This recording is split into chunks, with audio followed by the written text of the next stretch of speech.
सोलापूर जिल्ह्यातील सोलापूर लोकसभेच्या पदाधिकाऱ्यांची आज बैठक संपन्न झाली आणि त्या संदर्भात आज माझा दौरा इथे होता। त्यानिमित्तानं आज इथं पत्रकार परिषदेला असणारे आमच्या विभागाचे जिल्हाध्यक्ष सचिन कल्याण शेट्टी साहेब, आमचे संघटन मंत्री मकरंदराव देशपांडे, उपस्थित सर्व पत्रकार बंधूंना, प्रधानमंत्री मोदीजींनी तिसऱ्यांदा पंतप्रधान पदाची शपथ घेतली। त्यानिमित्तानं राज्यस्तरावर त्यांचा अभिनंदनाचा ठराव भारतीय जनता पार्टीच्या वतीनं करण्यात आला आणि तोच प्रत्येक जिल्ह्यात करण्यात यावा या दृष्टिकोनातून आजची ही बैठक इथं आयोजित केलेली होती। आपल्या सर्वांना माहिती आहे की या निवडणुकीमध्ये अनेक चुकीचे नरेटिव्ह सेट करण्याचा प्रयत्न इंडिया आघाडीकडून झाला, तरीसुद्धा NDAचं बहुमत त्या ठिकाणी झालं आणि प्रधानमंत्री मोदीजी तिसऱ्यांदा विराजमान झालेले आहेत। गेल्या 10 वर्षामध्ये लोकउपयोगाची आणि जनहिताची कामं कार्य जी केली, सर्वसामान्य लोकांना न्याय देण्याची भूमिका जी मोदी सरकारने केली, त्याच्यामुळंच हे यश मिळालं असं आमचं मत आहे। ज्याच्यामध्ये 80 करोड लोकांना विनाशुल्क रेशन देण्याचं काम असो, 3.5 कोटी लोकांना PM आवास योजना दिलेली आहे, 10 कोटी महिलांना गॅस सिलेंडर दिलेला आहे, 12 कोटी घरामध्ये शौचालय दिलेले आहेत, जवळजवळ 55 करोड लोकांना आयुष्यमान भारतसारख्या योजनेचा लाभ दिलेला आहे। त्याचबरोबर विकास कामं आणि इन्फ्रास्ट्रक्चर डेव्हलपमेंटमध्ये भारत हा जगात सर्वाधिक वेगवान देश म्हणून संबोधला जातो।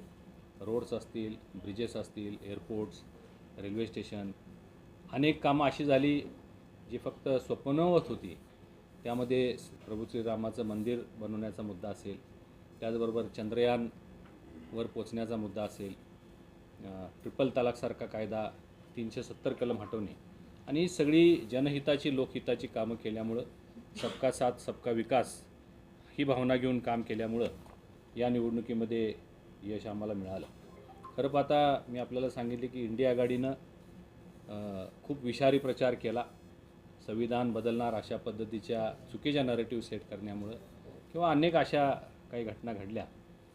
परंतु आपण जर काँग्रेसची सगळी किंवा इंडिया आघाडीची परिस्थिती बघितली तर सगळे काश्मीरपासून कन्याकुमारीपर्यंत 28 पक्ष एकत्रित येऊनसुद्धा जेवढी बेरीज त्यांची झाली नाही तेवढी एकट्या भाजपची लोकसभेच्या निवडणुकीमध्ये झालेली आपण सर्वांनी पाहिलेलं आहे आणि त्यामुळं जनतेचा कौल हा आमच्याच बाजूनं आहे हे आपल्याला लक्षात आलं असेल।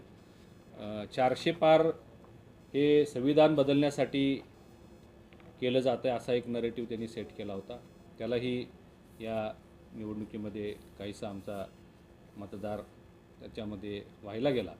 परंतु सगळं बघितलं तर देशाच्या नागरिकांनी NDA आघाडीला कौल दिलेला आहे आणि प्रधानमंत्री मोदीजी हे तिसऱ्यांदा पंतप्रधान झालेले आहेत। त्यांच्या अभिनंदनाचा ठराव आज सोलापूर जिल्हा भाजपच्या वतीनं मांडला गेला, त्याला सर्वानुमते अनुमोदन दिलं गेलं।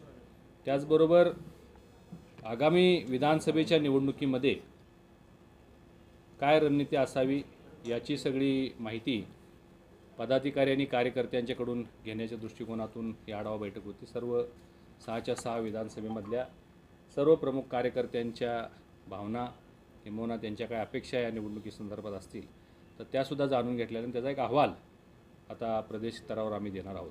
खरं म्हणजे आपल्याला असं जाणवत असेल की पराभव झाला म्हणून ही समीक्षा करण्यासाठी नेमणूक झालेली आहे का, तर भारतीय जनता पक्ष हा लोकशाही मानणारा आणि पक्षांतर्गत लोकशाही मानणारा पक्ष असल्यामुळं संपूर्ण 48 मतदारसंघामध्ये म्हणजे जिथं विजय झाला तिथंसुद्धा अशा पद्धतीचे काही खासदार किंवा काही मंत्री महोदयांची नेमणूक केलेली आहे आणि त्या ठिकाणी जाऊन त्याची समीक्षा करणं, निवडणुकीमधले यशाची कारणं, अपयशाची कारणं हे सगळं शोधण्याचं काम आणि त्याची समीक्षा तर आपण विचारू शकता।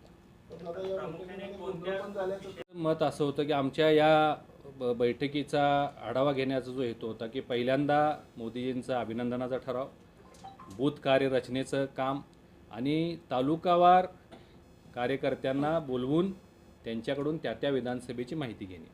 काही लोकांचं मत होतं की सार्वजनिक आम्हाला बोलू द्या, हा तेवढा एक 5-10 सेकंदाचा गोंधळ होता।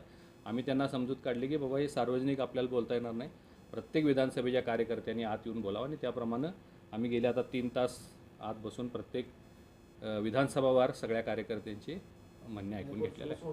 निवडणुकीमध्ये जय पराजय हा लोकशाहीचा अधिकार आहे, पण गोंधळ असा कोणताही त्या ठिकाणी झालेला नाही. मी आपल्याला सांगितले की त्यांचं एवढंच मत होतं की सार्वजनिकरित्या आम्हाला दिलं जावं, एवढाच मुद्दा होता. तो आमच्या ठरलेल्या नियमानुसार आम्ही बंद खोलीमध्ये त्यांचं म्हणणं ऐकून घेतलं. कारण आहे, संविधान बदलाच्या चुकीच्या नरेटिव्ज आहेत, अनेक 20 प्रकारची कारणं आहेत. ते सगळे आता आम्ही सगळ्यांच्याकडून जाणून घेतलेले आहेत आणि त्याचा अहवाल मी प्रदेशकडे देणार आहे. मतदार हा राजा असतो. तुम्ही आता मागच्या काही निवडणुका बघितल्या असतील.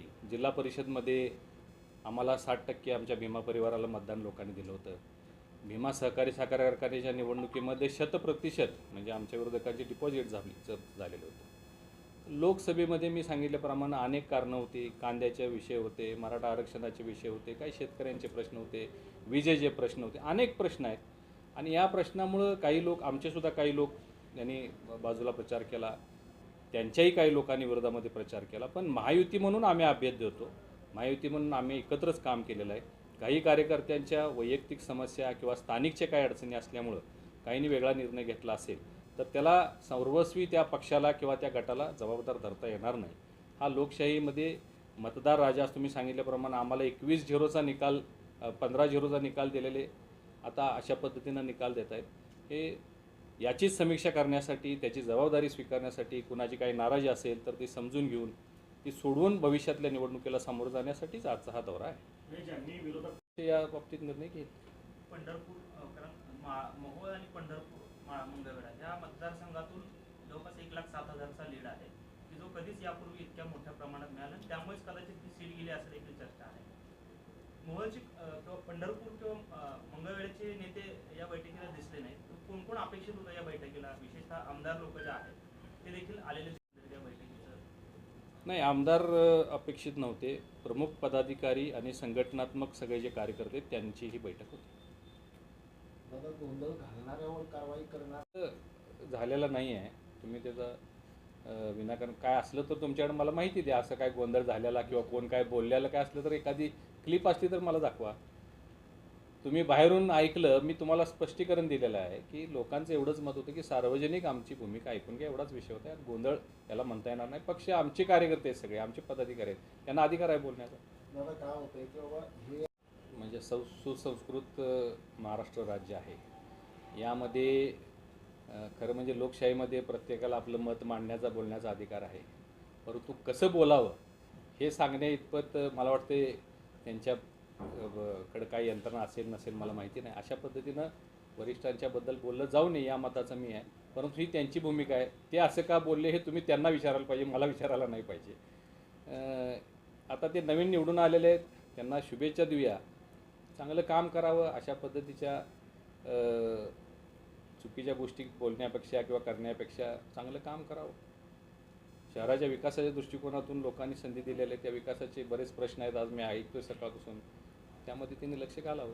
अशा शुभेच्छा देतो मी त्यांना. सांगली कोल्हापूर पण तुमच्याकडे म्हणजे सुसंस्कृत महाराष्ट्र राज्य आहे. यामध्ये खरं म्हणजे लोकशाहीमध्ये प्रत्येकाला आपलं मत मांडण्याचा, बोलण्याचा अधिकार आहे. परंतु कसं बोलावं हे सांगण्या इतपत मला वाटते त्यांच्याकडे काही यंत्रणा असेल नसेल मला माहिती नाही. अशा पद्धतीनं वरिष्ठांच्याबद्दल बोललं जाऊ नये या मताचं मी आहे. परंतु ही त्यांची भूमिका आहे. ते असं का बोलले हे तुम्ही त्यांना विचारायला पाहिजे, मला विचारायला नाही पाहिजे. आता ते नवीन निवडून आलेले आहेत, त्यांना शुभेच्छा देऊया. चांगलं काम करावं. अशा पद्धतीच्या चुकीच्या गोष्टी बोलण्यापेक्षा किंवा करण्यापेक्षा चांगलं काम करावं. शहराच्या विकासाच्या दृष्टिकोनातून लोकांनी संधी दिलेल्या आहे. त्या विकासाचे बरेच प्रश्न आहेत, आज मी ऐकतोय सकाळपासून. त्यामध्ये त्यांनी लक्ष घालावं. अशा शुभेच्छा देतो मी त्यांना. सांगली कोल्हापूर पण तुमच्याकडे माझ्याकडे नाही आहे. माझ्याकडं लोकसभा ज्या होत्या त्या सातारा, हातकणंगले आणि कोल्हापूर लोकसभा होत्या. बूथ रचनेसाठी आता हे 3 जिल्हे माझ्याकडे दिलेले आहेत. लोकसभाची जबाबदारी माझ्याकडे सातारा ती आम्ही जिंकलेलो आहोत, हातकणंगले आम्ही जिंकलेलो आहोत, कोल्हापूर आमचा पराभव झालेला आहे. प्रत्येक ठिकाणचे काही कॉमन मुद्दे आहेत. जसं मी सांगितलं त्याप्रमाणे काही विशिष्ट वर्गानं वेगळ्या पद्धतीनं मतदान केलं, काही संविधानाचे मुद्दे आहेत, काही ठिकाणी शेतकऱ्यांचे मुद्दे आहेत. आमच्या इकडं स्थानिकचा मुद्दा स्वतः महाराज समोरचे उमेदवार होते. अशा अनेक वेगवेगळी कारणं आहेत. एका ह्याच्यामध्ये त्याला मोजमाप करता येणार नाही. मराठा आरक्षण आणि ओबीसी नाही विधानसभा विधानसभा तोंडावरती आहे आणि ओबीसी समाज आता पुन्हा आक्रमक होताना पाहायला मिळतो, जो भाजपच्या आता निवडणुकीमध्ये सोबत होता. या सगळ्यांची पुन्हा विधानसभेवरती होती. विधानसभेच्या निवडणुकीच्या आधी या सर्व गोष्टींचं निराकरण करण्याच्या दृष्टिकोनातून सन्माननीय मुख्यमंत्री एकनाथ शिंदेसाहेब, आमचे नेते फडणवीस साहेब आणि अजितदादा हे कार्यक्षम आहेत आणि लवकरच ते काही निर्णय घेतील अशी अपेक्षा करूया. पवार साहेब म्हणतात काय करताना ते विशिष्ट पक्षाचे प्रमुख आहेत, आपापल्या पक्षाच्या कार्यकर्त्यांना बळ देण्याच्या दृष्टिकोनातून ते त्या पद्धतीनं बोलणं स्वाभाविक आहे. सत्ता ही महायुतीच्याच ताब्यामध्ये येणार आहे. आज जरी काय लोकसभेची पडझड झाली असेल तर लोकसभेची आणि विधानसभेची जी प्रक्रिया असते ती वेगळी आहे, त्यामधली समीकरणं वेगळी आहेत आणि येणाऱ्या काळामध्ये महायुतीचा झेंडा महाराष्ट्राच्या शीर्षस्थानी लागेल याचा मला विश्वास आहे. म्हणजे इतके सीट कमी होऊन देखील लोकसभेची आणि विधानसभेची समीकरणं वेगळी असतात. लोकसभेमध्ये सगळ्यात मोठा फॅक्टर कोणता होता? संविधान बदलणार म्हणून. आता तो विधानसभेला तो मुद्दा असण्याचं कारणच नाही, कारण तो विधानसभेचा विषयच नाही आहे. तर अशा अनेक गोष्टी आहेत. काय आता शेतकऱ्यांचे प्रश्न आहेत ते आमच्या वरिष्ठांच्याकडून सोडवले जातील, त्याचा फायदा होईल. अंतर्गत काही आता बाबी लक्षात आलेल्या आहेत. बूथ वाईज आम्हाला आता मतदान समजलेलं आहे. यामध्ये काही दुरुस्त्या करायच्या असतील तर त्या केल्या जातील. हा आत्मविश्वास माझा जो आहे हा सकारात्मक आत्मविश्वास आहे, त्या पद्धतीनेच निकाल होईल. समोर आले का? मुद्दे निश्चित आलेले आहेत, परंतु हा सुद्धा वरिष्ठांच्या पातळीवर निर्णय घेतला जाईल. या समाजाला जोडण्यासाठी काय करायचं असेल तर तो निर्णय सुद्धा सर्वस्वी वरिष्ठांचा असेल. मित्र पक्षाची मतं भाजपला त्यामध्ये अशा पद्धतीची तक्रार कुणीही केलेली नाही.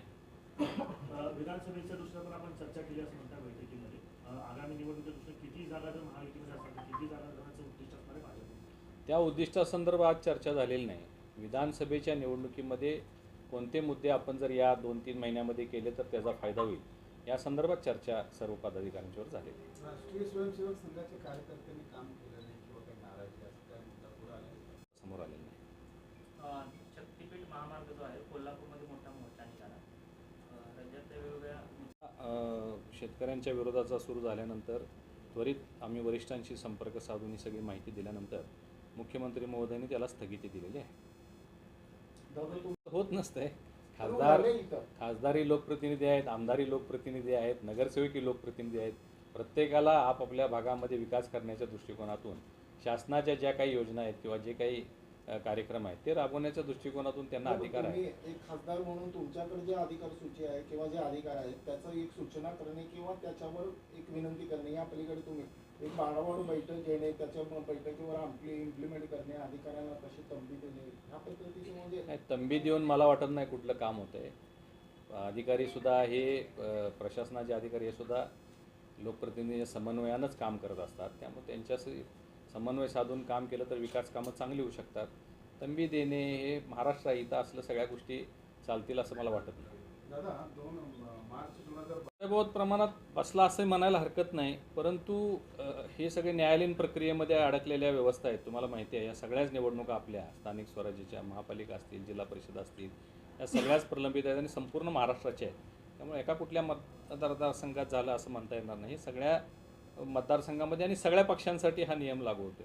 त्यामुळे आता ते न्यायालयीन प्रक्रिया पूर्ण करून लवकर त्या निवडणुका होतील असं अपेक्षा करूया. विधानसभा झाल्यानंतर होतील असं व्हायलाच पाहिजे. त्यासाठी प्रक्रिया आता करावी लागेल सगळी. मताधिक्य नाही दिलं तर उमेदवारी मिळणार नाही अशी तंबी पण दिली होती वरिष्ठांनी. काय अशी कुठली तंबी नाही आहे. ठीक आहे, चालेल. धन्यवाद.